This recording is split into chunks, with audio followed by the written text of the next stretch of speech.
Our Land and Land Policy by Henry George. Copyright 1871 by Henry George. Narrated via ElevenLabs AI. Book 1. The Lands of the United States. Stave 1. Extent of the public domain. According to the latest report of the Commissioner of the General Land Office, the public domain not yet disposed of amounted on the 30th of June, 1870, to 1,387,732,209 acres. These figures are truly enormous, and paraded as they always are whenever land enough for a small empire is asked for by some new railroad company, or it is proposed to vote away a few million acres to encourage steamship building, it is no wonder that they have a dazzling effect, and that our public lands should really seem practically inexhaustible. For this vast area is more than 11 times as large as the great state of California, more than 6 times as large as the united area of the 13 original states, 3 times as large as all Europe outside of Russia, 1,387 million acres, room for 13 million good-sized American farms, for 200 million such farms as the peasants of France and Belgium consider themselves rich to own, or for 400 million such tracts as constituted the patrimony of an ancient Roman.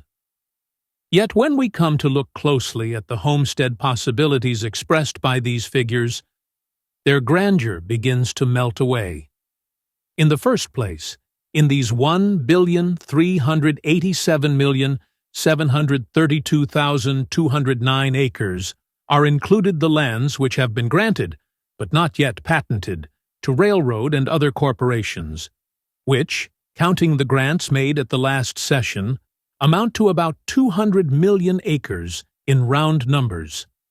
In the next place, we must deduct the 369 million acres of Alaska, for in all human probability it will be some hundreds, if not some thousands of years before that territory will be of much avail for agricultural purposes.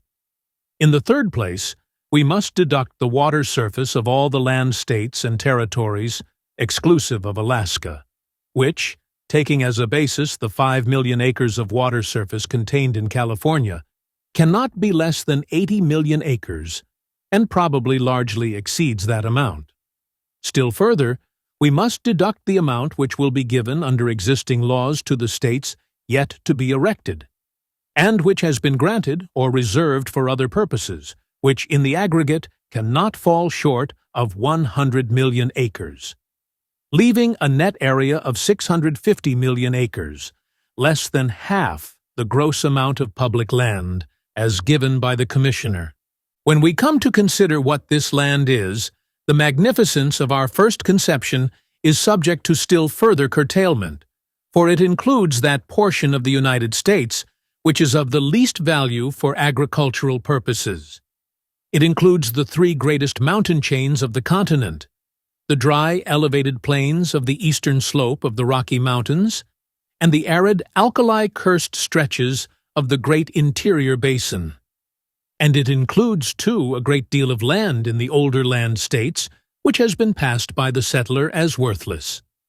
Colorado, Wyoming, Utah, Nevada, Idaho, Montana, New Mexico, and Arizona, though having an abundance of natural wealth of another kind, probably contain less good land in proportion to their area than any other states or territories of the Union, excepting Alaska.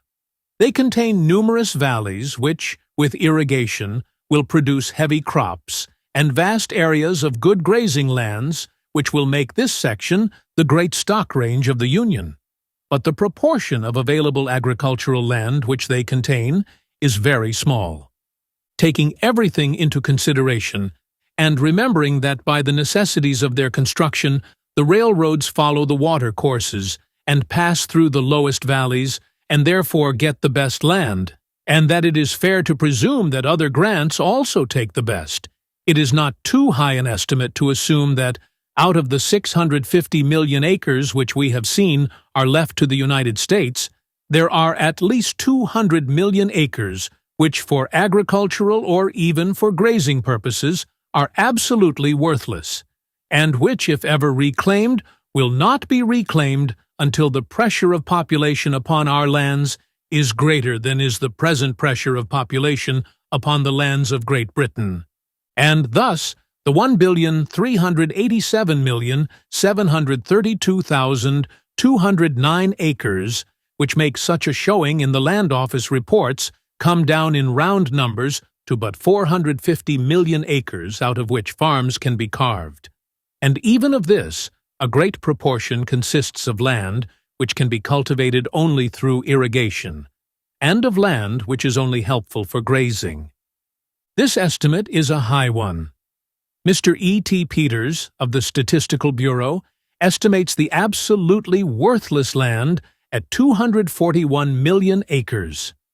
Senator Stewart, in a recent speech, puts the land fit for homes at 1/3 of the whole, 332 million acres by his figuring, as he makes no deductions except for Alaska and the Texas Pacific Grant.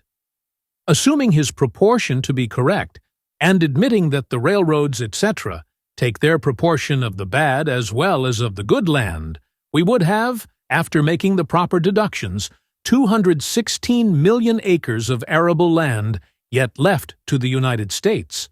But taking it at 450 million acres, our present population is, in round numbers, 40 million, and thus our limitless domain, of which congressmen talk so much when about to vote a few million acres of it away, after all, amounts to but 12 acres per head of our present population. Our coming population. But let us look at those who are coming. The amount of our public land is but one factor. The number of those for whose use it will be needed is the other. Our population, as shown by the census of last year, is 38,307,399. In 1860, it was 31,443,321, giving an increase for the decade of 6,864,078, or of a fraction less than 22%. Prior to this, each decade had shown a steady increase at the rate of 35%, and this may be considered the rate of our normal growth. The war, with its losses and burdens, and the political, financial, and industrial perturbations to which it gave rise, checked our growth during the last decade. Still, in that on which we have now entered, there is little doubt that the growth of the nation will resume its normal rate to go on without retardation, unless by some such disturbing influence as that of our great Civil War, until the pressure of population begins to approximate to the pressure of population in the older countries. Taking, then, this normal rate as the basis of our calculation, let us see what the increase of our population for the next 50 years will be. In 1880, our population will be 51,714,989, an increase of 13,407,590. In 1890, our population will be 69,815,235, an increase of 18,100,246. In 1900, our population will be 94,250,567, an increase of 24,435,332. In 1910, our population will be 127,238,267, an increase of 32,987,700. In 1920, our population will be 171,771,610, an increase of 44,533,593. This estimate is a low one. The best estimates heretofore made give us a population of from 100 million to 115 million in 1900, and from 185 million to 200 million in 1947-1920. And there is little doubt that the census of 1870, on which the calculation is based, does not show the true numbers of our people. But it is best to be on the safe side, and the figures given are sufficiently imposing. In truth, it is difficult to appreciate, certainly impossible to overestimate, the tremendous significance of these figures when applied to the matter we are considering. By 1880, the end of the present decade, our population will be 13 millions and a half more than in 1870. That is to say, we shall have an addition to our population of more than twice as many people as are now living in all the states and territories west of the Mississippi, including the whole of Louisiana. An addition in 10 years of as many people as the Rod were in the whole of the United States in 1832. By 1890, we shall have added to our present population 31.5 million, an addition equal to the present population of the whole of Great Britain. By the year 1900, 29 years off, we shall have an addition of 56 million people. That is, we shall have doubled and have increased 18 million besides. By 1910, the end of the fourth decade, our increase over the population of 1870 will be 89 millions, and by 1920, the increase will be nearly 134 millions. That is to say, at the end of a half-century from 1870, we shall have multiplied 4.5 times, and the United States will then contain their present population plus another population half as large as the present population of the whole of Europe. What becomes of our accustomed idea of the immensity of our public domain in the light of these sober facts? Does our 450 million acres of available public land seem practically inexhaustible when we turn our faces towards the future, and hear in imagination, in the years that are almost on us, the steady tramp of the tens of millions and of the hundreds of millions who are coming? Vast as this area is, it amounts to but 33 acres per head to the increased population which we will gain in the present decade, to but 14 acres per head to the new population which we will have in 20 years, to but 4 acres per head to the additional population which we will have by the close of the century. We need not carry the calculation any further. Our public domain will not last so long. If we go ahead, disposing of it at the rate we are now doing, it will not begin to last so long, and we may even count upon our 10 fingers the years beyond which our public lands will be hardly worth speaking of. Between the years 1800 and 1870, our population increased by about 33 million. During this increase of population, besides the disposal of vast tracts of wild lands held by the original states, the government has disposed of some 650 million acres of the public domain. We have now some 450 million acres of available land left, which, in the aggregate, is not of near as good a quality as that previously disposed of some 650 million acres of available land left, which, in the aggregate, is not of near as good a quality as that previously disposed of. The population will increase to 32 million in the next 20 years.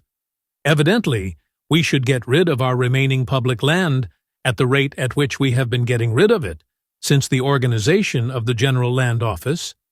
In that case, it will be all gone sometime before the year 1890, and no child born this year or last year, or even 3 years before that, can get himself a homestead out of Uncle Sam's farm, unless he is willing to take a mountaintop or alkali patch, or to emigrate to Alaska.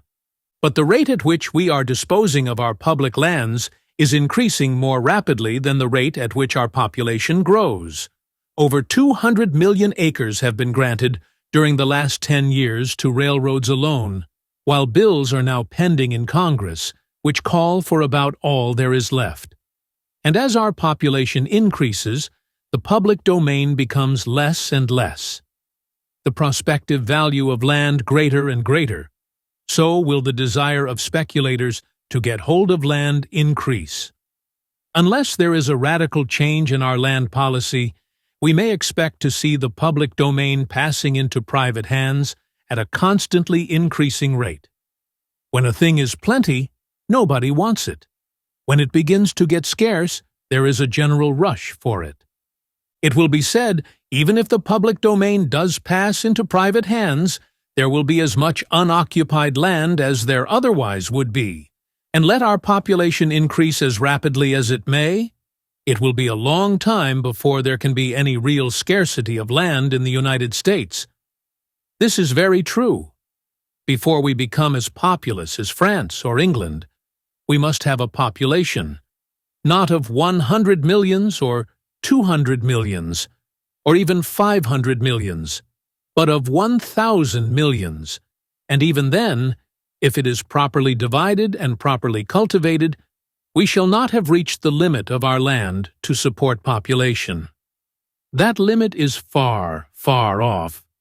So far, in fact, that we need give ourselves no more trouble about it than about the exhaustion of our coal measures. The danger that we have to fear is not the overcrowding, but the monopolization of our land. Not that there will not be land enough to support all, but that land will be so high that the poor man cannot buy it. That time is not very far distant. The prospective value of land. Some years ago, an Ohio senator asserted that by the close of the century, there would not be an acre of average land in the United States that would not be worth $50 in gold. Supposing that our present land policy is to be continued, if he was mistaken at all, it was in setting the time too far off. Between the years 1810 and 1870, the increase in the population of the United States was no greater than it would be between the years 1870 and 1890. Coincident with this increase in population, we have seen the value of land go up from nothing to $20 to $150 per acre over a much larger area than our public domain now includes of good agricultural land. And as soon as the public domain becomes nearly monopolized, land will go up with a rush. The government, with its millions of acres of public land, has been the great bear in the land market. When it withdraws, the bulls will have it their own way. That there is land to be had for $2.50 per acre in Dakota lessens the value of New York farms. Because there is yet cheap land to be had in some parts of the state, land in the Santa Clara and Alameda valleys is not worth as much. And in considering the prospective value of land in the United States, there are two other things to be kept in mind. First, that with our shiftless farming, we are exhausting our land. That is, that year by year we require not only more land for an increased population, but more land for the same population. And, second, that the tendency of cheapened processes of manufacture is to increase the value of land.